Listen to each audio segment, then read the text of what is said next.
with you guys because, well, not too many years ago, well, I guess it is a few years ago, I was standing in the exact same seats you are, wondering what I'm going to do in life and how I'm going to get there. And if you take anything away from today's talk, is the fact that anything is possible in life if you're willing to work hard for it. I flew on Space Shuttle Discovery to the International Space Station. I'm a U.S. NASA astronaut. I spent 14 days up there. We were the second to last mission to finish construction of the International Space Station. And, it only takes 8.5 minutes to get up into space. You go from 0 to 17,500 miles an hour in 8.5 minutes. I mean, that's a ride. This thing is even anything. Because you feel the pressure, the acceleration. For those 8.5 minutes, you're accelerating, and ultimately, it feels like three people that weigh exactly the same medium are on top of you. It's even harder to breathe. So at 8.5 minutes, you're ready for this ride to be over. And then all of a sudden, you reach what's called MECO, main engine cutoff. And that big 500-pound gorilla that was on you disappears. Now you're loosey-goosey in your seat, you're in zero-G environment, but you have your seatbelt and holding on to your seat.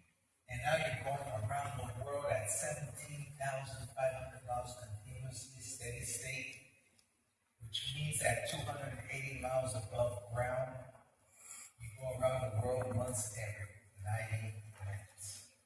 So I basically, 14 days, you do the math, I went around the world about 217 times. Wow. 5.4 million miles. I wish we had an agreement with the airlines. I would have a lot of freaking flights. That doesn't work. And so, I tell you this because to me, that trip, that was the payoff. That was the payoff of a lot of hard work. And a lot of people ask me, was it worth it? And I said, yeah, it was worth it. But how did I get there? I think what's more interesting is the fact that my story is a story of hard work and perseverance. In the sense that it doesn't matter where you start, it doesn't matter your socioeconomic situation. What matters is where you end up and how you get yourself there. That's right, yourself there. No one else. You gotta get yourself there. And it's all about hard work. My story begins before I was even born. My parents are from Mexico. I'm first generation American.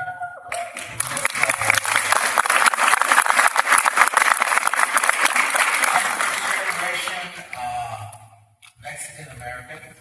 And my father, out of economic necessity, came to this country to work in the only thing he knew work agriculture. And because Mexico is so close, he didn't come here and move permanently. He would migrate here each year. 9 months in California, working in agriculture, picking all kinds of fruits and vegetables. And he would go back home, cool his heels for 3 months, and he would start that process over year after year. Starting at 15 years old, that's what he started to do. He would have 3 stops. 2 months in Southern California, 2 months in Central California, 5 months in Northern California, and then go back home. When he was 18, he meets my future mom in his hometown in Mexico, marries her, and incorporates her into this nomadic lifestyle. As with any marriage, kids come along. The family grows. There's 4 of us. I'm the youngest of 4. See me on the top picture, I'm the one with the hat, holding on the hat. And then I have an Irish twin brother on the other side, brown shirt. And then my sister. And my oldest brother is not in that picture. We're going to Mexico, and I have 3 months worth of homework. She gives me this frustrated look. And she says, you tell your parents that I'm going to come and visit them today after school. got scared. For a Latino family, you never want your teacher to come to your house. Especially the father I have. You know, my dad is short on words, quick on discipline. And I said, man, this can't be good. I told Miss Young, yes, Miss Young, I'll tell my parents that. Because all I had to do was, you know, you can understand the frustration. She has done this for my 3 older siblings. This is the 4th time she's preparing 3 months worth of homework, and I guess 4th time was the charm. So I remember getting out of school that day. Usually 2nd graders get out earlier than the older classmen, and usually I walk home with my siblings. You know, we lived about a mile away. In those days, we could make you kids walk a mile to school. Nowadays, we make you walk a mile, we get arrested for child endangerment. But that day, instead of waiting for my siblings, I said, I got such juicy gossip, I gotta give my parents a heads up. So I remember I started running home by myself. I felt like Paul Revere, the teacher's coming. I get home, and my parents are home from working in the fields, picking fruits and vegetables. My parents always pride themselves in being home before we got home from school. That day was no different. I walk in, and the first person I run into is my grouchy dad. He's in a bad mood because he's tired, had worked all day taking off his boots and everything, and I walk in there, and I said, I gotta tell him. I said, hey, Dad. I said, what's up, son? I said, I talked to my teacher, Miss Young, and guess what? He said, what? I said, well, she says she's gonna come in about 20 minutes. I think it has to do something with, I did not finish with. When my dad gets up, he starts taking off his belt. You see, my dad has a different judicial system than the U.S. judicial system. Let me explain his system. He likes to jump to conclusions, apply the punishment, and then he asks what happened. And I wasn't about to get whipped for something I didn't do. I was sort of backtracking, spilling out everything, see what sticks on the wall. Finally, the fact that we were going to Mexico for 3 months, he kind of believed it, kind of didn't, but he said, you better be right, boy, because if you're not, it's going to look twice as bad. And my daddy not only gives it to you twice as bad, he gives it to you twice as bad plus interest. So I really got scared. I said, man, I hope this young doesn't complain about me because now I'm in a pickle. And now I got to tell my mom, where's my mom at? What's her routine was she would always hurry up after work, and she would be in the kitchen fixing us a snack to eat right after school. She would gather us around the kitchen table, feed us soup or rice or beans with tortilla and salsa, and we would eat. But that was only a trap. That was the bait. Because then she would not let us get up until we cracked open our books and did our homework. I credit her with giving me excellent study habits. She would always say, get the job done before you go out and play with your friends or you go and watch TV. And she instilled that. Except that day was a little different. I told her the teacher's coming, different priorities than my dad. She gives me this Macaulay Culkin Home Alone look. The teacher's coming, oh my God, we got to sweep and mop and I got to cook up a storm for her, because we feed our guests. And I remember Miss Young came, and I love when we have visitors, especially during the winter when food, I never went to bed hungry. My dad was a hard worker, never went to bed hungry, but in the winter times, man, I had my share of rice and beans and tortillas and salsa. But when we had visitors, the protein magically appeared in the form of a thin steak or some chicken. And I just remember when my dad used to make the announcement, your uncle's coming or your grandpa's coming. Translation, we're going to eat meat tonight. So I was always happy. That day was no different. We had my mom cooked up a storm, we had a good dinner, and then my dad invited Miss Young to the living room. My mom came with the cafecito. And then they dragged me along. Why did they drag me along? Well, in those days, my parents did not speak English. Miss Young did not speak Spanish. So who's the official translator of the family? The kids were. And since it was my teacher, I was it. So this is why I remember this conversation so vividly. Miss Young's drinking her coffee. She thanks my mom. She says, I didn't come here to eat, but thank you for the lovely meal. I came here to talk about the education process of your 4 kids. As soon as I translated that to my dad, remember I told you he likes to jump to conclusions? Yeah. Man, his demeanor changed. He was pissed off. You can see. And if you saw his neck, you'd probably see a vein pulsing.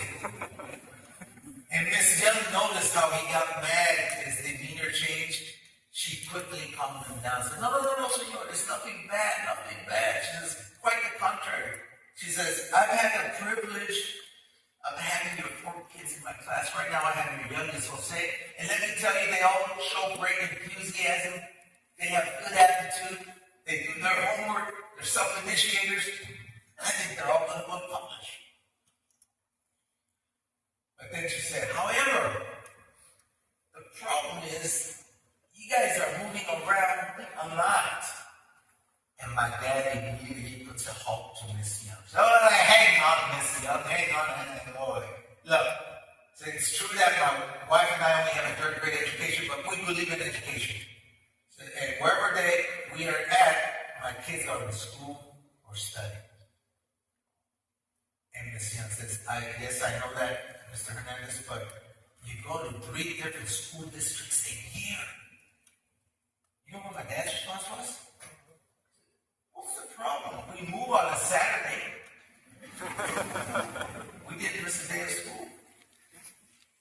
And then Miss Young says, yes, but then you go to Mexico for 3 months. My dad looks at Miss Young and says, Miss Young, you give them the homework, right? You're not giving them the right homework. Throws it back on her, right? So Miss Young is clearly frustrated because she cannot get through my father that moving us around is detrimental to our education. And she thinks about it, and she gets an idea. I see her crack half a smile. And she does something incredible. The first thing she does is she puts my dad in a pedestal, praises him, says, your kids tell me you've been working in agriculture since you were 15 years old. That must make you an expert, she says with great admiration. You don't have to tell that to my dad, because immediately he puts up his collar and says, oh, señorita, I'm not sure I'm an expert, but what can I do for you? So he quickly takes the bait. Now Miss Young has a cool smile. And she said, well, senor, I'm going to give you a problem in agriculture that's probably going to help both of us. And my dad said, okay. She says, imagine I give you a fruit tree and a potted plant. Small fruit tree. I'm going to give it to you. And my dad said, well, thank you. And then my dad says, what do you want me to do with it? She says, I want you to find the best ground. Dig a hole, plant the tree, and you take care of it like the expert that you are. You're going to water it when it needs it. You're going to fertilize it when it needs it. I want you to take good care of that tree. Can you do that for me? Yeah. My dad said, sure, that's easy. Miss Young then says, in about 3 months, I want you to find another piece of ground equally as good. Dig a hole. Remember that tree you planted over there 3 months ago? My dad says, yeah. Transplant that tree here. And you're going to keep taking care of it. Water, fertilizer, like the expert. Can you do that? My dad has a puzzled look in his face. Why the heck does she want me to do that? But if she wants that, sure, okay. Yes, I can do that. Miss Young says, great. She says, in another 3 months, what's more, every 3 months, I want you to transplant that tree. And you're going to keep taking care of it. She then looks straight at my dad and says, you who are an expert in agriculture, you keep transplanting that tree, what happens to that tree in the long run? My dad didn't have to think about it hard, and he answered. He said, well, Miss Young, the tree's not going to die because you're feeding it, fertilizing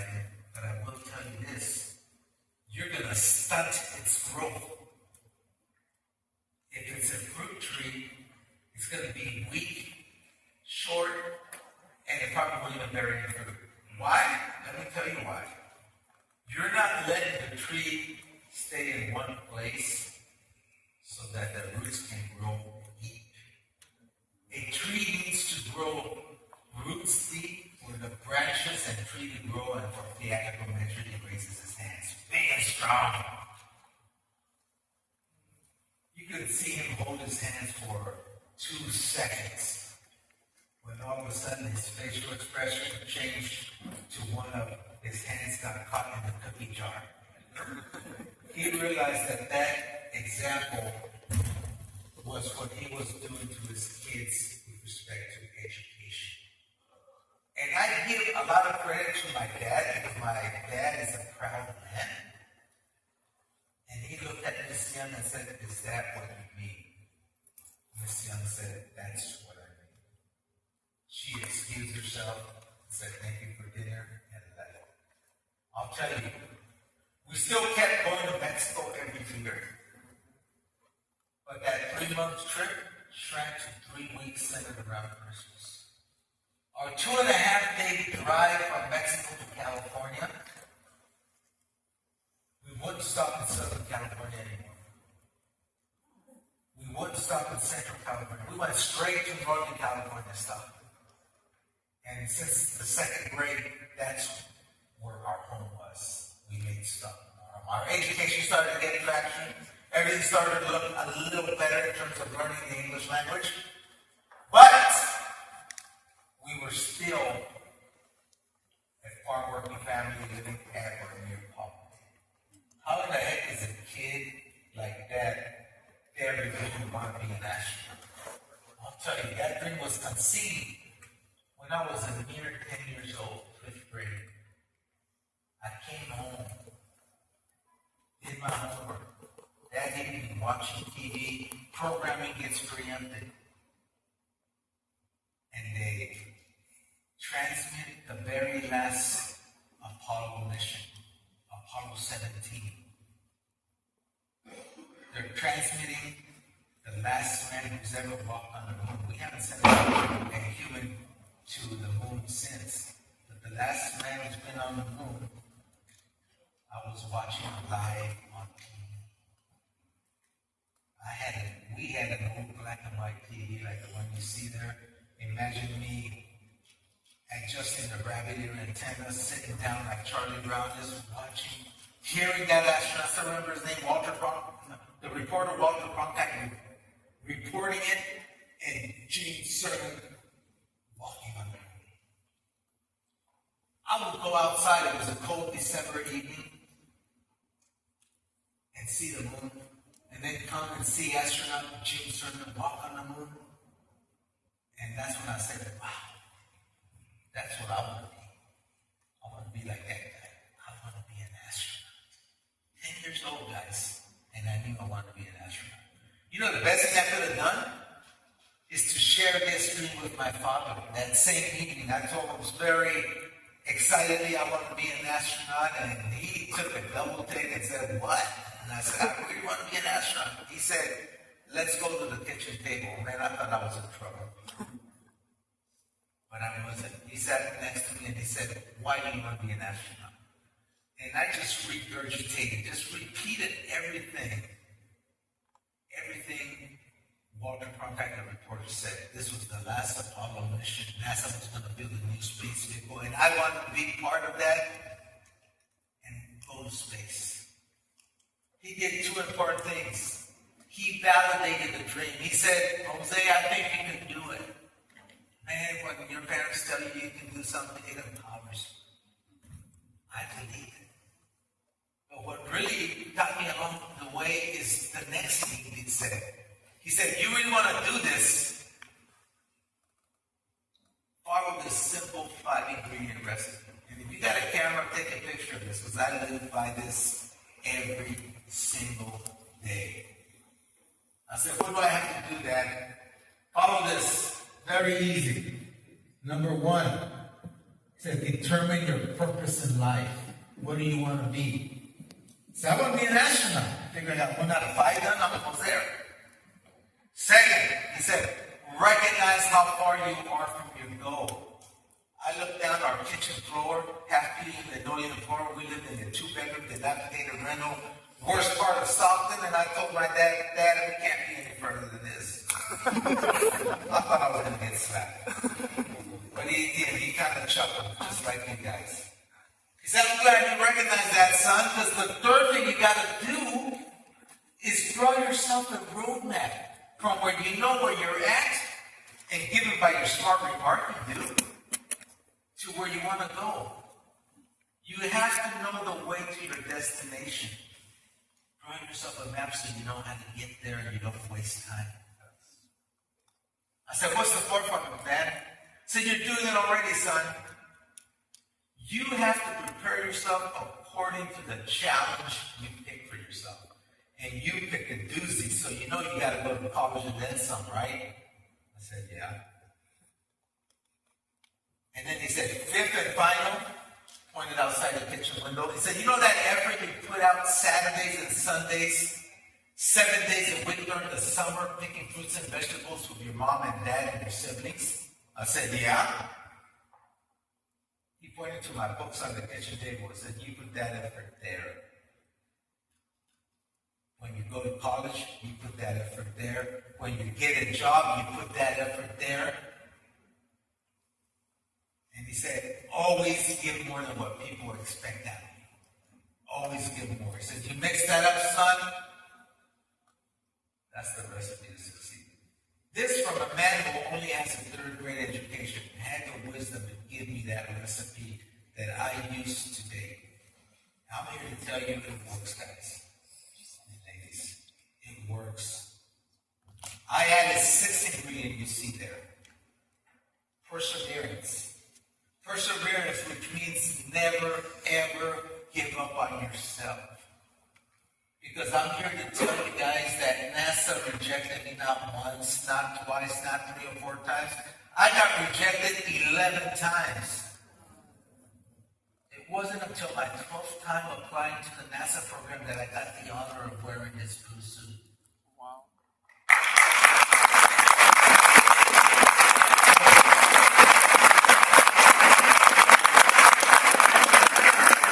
So, when you want to give up on something, I want you to remember this story. And I want you to convince yourself that you can do it. Because you know what? I know you can do it. You know, I grew up, went to high school using this recipe, went to college, went to graduate school, and then landed my first job as an engineer at Lawrence Livermore National Laboratory, premier research facility dedicated to national defense. And the project I latched on to was developing an X-ray laser that was going to be deployed up in space. I could care less about the X-ray laser. I just cared about the fact that we were going to put stuff up in space. I figured that's going to give me experience for my NASA application. Which, by the way, now that I got my graduate degree and I'm working, I can apply to the NASA astronaut program. And guess what? I applied while working on this project, and I get my first rejection letter. But it was a cool rejection letter. It was an official letter from NASA.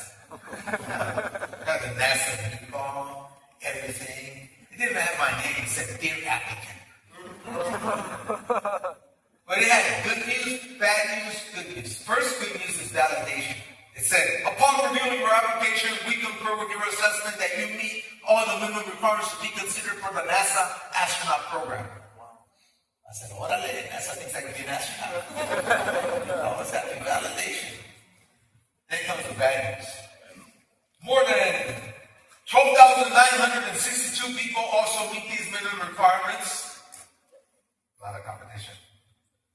We can only select 100 finalists. From these 100 finalists, we'll select 10 to 15 astronauts, and you're not one of the finalists. Bad news, I'm out. But then good news. Please feel free to reapply at the next selection cycle. I said, okay, I'm fresh out of college. Don't have a lot of experience. I probably need a couple of years under my belt before I'm seriously considered. But I was so proud of that letter. I framed it, put it in the back wall of my office, and when my buddies would come in my office, I said, hey, check it out. Nest I could be an astronaut. So it was a bragging wall, right? Well, I worked for 5 years in this program. And at the time when I started working, we had what was called the Soviet Union, the big communist country that we were afraid they would launch a first attack on us. But then the Soviet Union broke apart.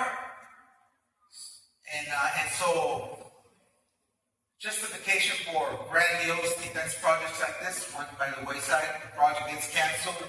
Everybody starts scrambling to look for a new job within the laboratory, except me and my boss. I went to my boss. At the end of 5 years of this program, I developed some pretty cool tools, analytical tools, that characterizes how X-ray interacts in 3D. They're called 3D X-ray Monte Carlo transport theory models that I developed. My career now, because I worked on this for 5 years, and I'm getting rejected left and right by NASA. I got my second rejection, third, fourth, fifth, sixth rejection. I guarantee you I did not film, I did not frame my sixth rejection. I was so mad. No one likes rejection. I don't like rejection. I was so mad, I scrunched it up. I was at home. I threw it in my little office garbage can. So hard, I missed it. Couldn't even get that right. But I was so mad I left it on the ground and I walked away. I said, I'm done with NASA. I'm not going to apply. It's silly. Pipe dream. Walked away. I was married by then. It was a Saturday. My wife was cleaning the house, I guess. She found a little piece of paper. It's amazing how God works. It's amazing how things work. Had I made it into the garbage can, I wouldn't be here with you guys today. Because I had given up. The fact that I missed it.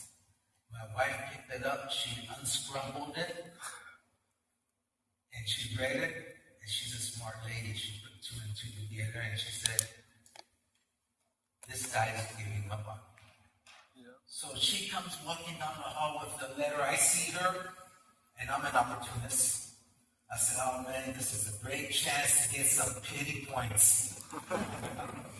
I'm going to come, she's going to come here, and I'm going to tell her, poor me, NASA doesn't want me. And she's probably going to do what grandma does, which is give me a cup of hot cocoa, some sweet bread, some hugs and kisses. Oh, yeah.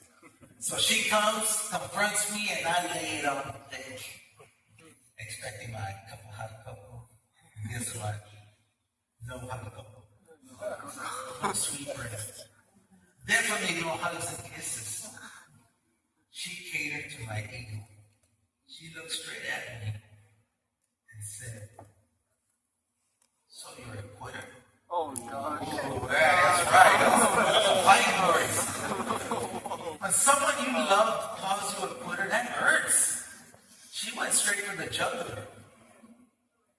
And I tried to justify myself out. I said, no, you don't understand. 6 rejections. And she looks at me and she says, yeah, I agree with NASA that they didn't want you the 6th time or the previous 5 times. She says, but you don't know about the 7th, 8th, or 9th time. As a matter of fact, she said, I want you to read the last sentence of your rejection letter. Remember that last sentence? Please feel free to reapply at the next selection site. See here, NASA's inviting you to reapply. They're not telling you don't apply anymore. But I do know this, you don't apply, you're not going to get selected. I also know this, you don't apply, you're going to have that little worm of curiosity, what if? What if I had applied the 7th, 8th, or 9th time? And that little worm of curiosity inside of you is going to gnaw at you, and you're going to grow up to be a bitter old man. And she said, Celestine, you know what? I want to be married to a bitter old man. So she walked away. She said, you better think about it. She walked away, and she said the key words that turned things around for me. She said, I don't know what they have. The people that got selected as astronauts, I don't know what they have that you don't. And she walked away. And I started thinking about that sentence. And I said, I don't know either. Maybe I should find out. These past 6 elections, I was so worried about meeting the requirements. I didn't worry about what else do I need to do to make myself more attractive to NASA. And so I quickly compared myself with the astronauts that got selected. Sure that we had similar education, similar work experience, similar age range, but then I probed deeper. And I saw that they were all pilots. I wasn't a pilot. I said, maybe I should invest in myself and become a pilot. So I became visual flight rule certified, instrument flight rule certified. I became a pilot. The following year, I compared myself again. Sure enough, they were pilots, but hey, I'm happy I'm a pilot too. Probed even deeper. Found out that they were all scuba dive rated. I said, oh, get off of that. Now I'm not scuba diving. So I would drive 2.5 hours from Stockton to Monterey, California. I got basic certified, advanced certified, scuba rescue certified, master rated. I want to make sure NASA knew I knew how to scuba dive. So the moral of the story, guys, is don't just do the minimum requirements, but compare yourself with the people you want to be like and ask yourself, do I look like them from a personal training experience perspective? If not, don't be afraid to invest in yourself, to be like them. Okay? So I did that, but then I embarked upon my 3rd major project at the lab. This is a project that no one wanted to work in. Coming full circle with the Russians. Remember, at first we were protecting ourselves from the Russians. Now, the Russians were asking for help to take control of their nuclear stockpile. The Soviet Union had broken apart. The Russian Federation were friends of ours now, and they wanted help. And so the State Department, national labs obliged, and they sent scientists to help them take control of the nuclear stockpile. And of course, I worked at a national lab, and we worked in that. But guess what? No one wanted that job. No one wanted it because you had to travel to Russia 6-7 times a year, 3 to 4 weeks at a time, and it was in sunny Siberia. Sometimes in the middle of winter. This is why no one wanted it. It's hard duty. But man, I put my hand up. I said, put me in, coach. I'll go. It wasn't because I wanted to get to know Siberia in the middle of winter. It was because this is the 3rd part of doing what you really want. The 3rd part is you have to be strategic.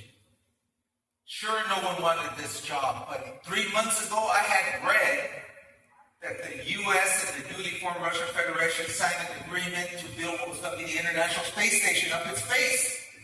It did not take a rocket scientist to figure out, even though I am one, but it didn't take a rocket scientist to figure out that we were going to be working with the Russians in the near future.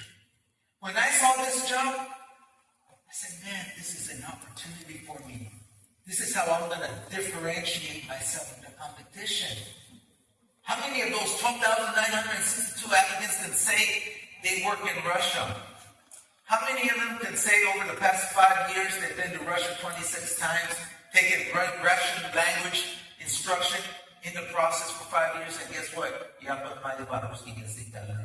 Whoa. Okay? So after that,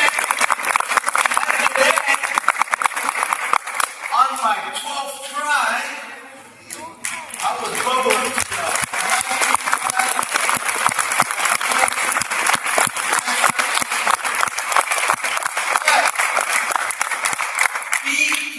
What you wish for, because it may come true. I thought the hard work was behind me. I thought, hey, I'm an astronaut. I get to wear a blue suit. Not so. The first 2 years, you're actually an astronaut candidate. You You got to demonstrate you got the right stuff. Astronaut candidate, derogatory term they referred to us as ASCANs. We were ASCANs. And for the next 2 years, we got to demonstrate we have the right stuff by studying about 17 manuals and graduate level books on orbital mechanics, orbital flight dynamics. We got to learn how to pilot a T-38 jet.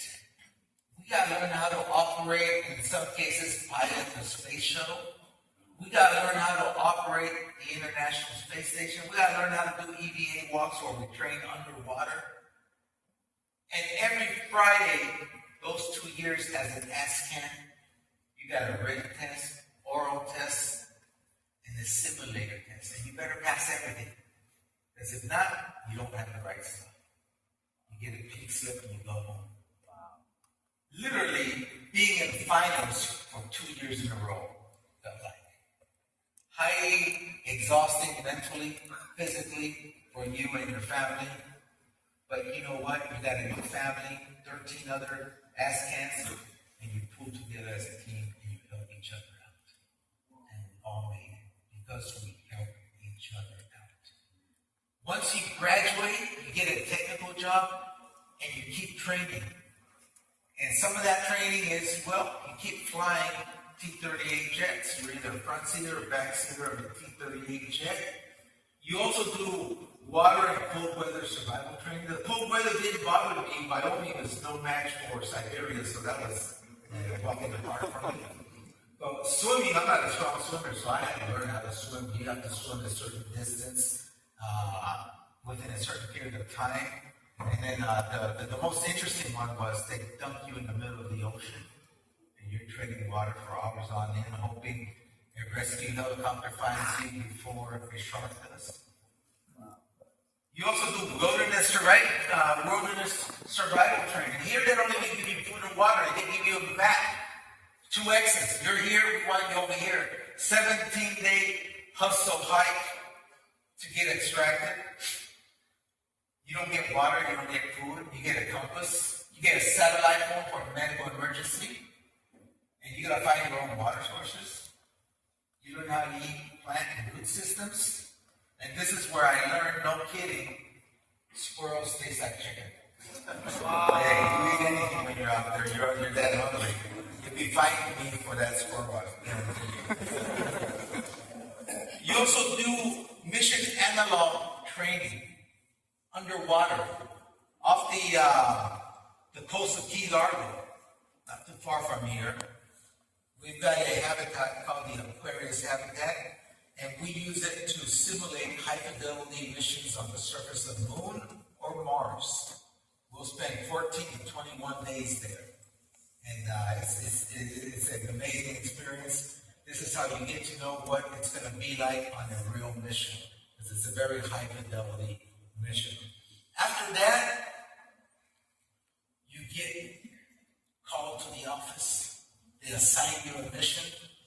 And now you're going to train with 6 other people, 18 months for a 14-day mission. And you train for those 18 months, and then the day comes when it's time to go. Wow. And then you're excited. My favorite picture is the whole crew there getting out of crew quarters, going to the Astrovan to make that 6-mile trip to Launch Pad 39 Alpha. You get on the elevator, go up the 195-foot level, get off in what's called the white room, where it's the interface to the entrance of the shuttle, and they snap this picture, the one on the right, me grinning ear to ear. Why am I grinning ear to ear? Because I was 42 when I got selected. I was 37 when they snapped that.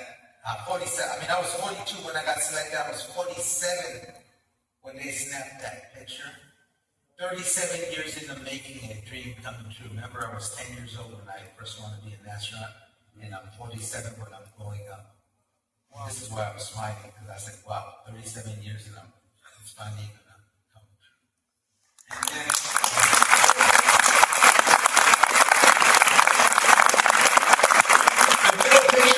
the middle picture I put in for posterity, because about 3 weeks before launch, we